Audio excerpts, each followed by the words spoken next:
Hello everyone, welcome back into this channel, and in this video I would like to show you the way how you can do a message to refill photo Instagram story on your account. Open your Instagram application right away and then make sure that you are stay into the home section, and then you just need to swap it into the right side.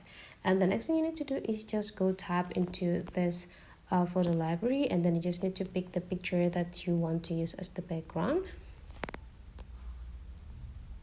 And the next thing you need to do is just go take a look on this top side,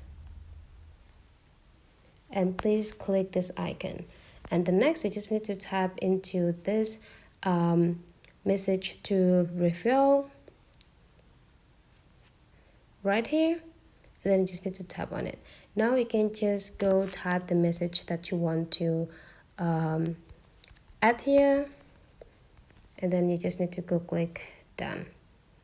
And now you can just go click this to be previewed. So this is the picture. It's going to be blurred before your follower text you. So you just need to share this into your Instagram story, and then you are done. So that's for this tutorial. Hopefully you enjoy this. Please don't forget to turn on the notification sections so that you will not gonna miss for the upcoming tutorials. Thank you for watching, and let's meet again into other video.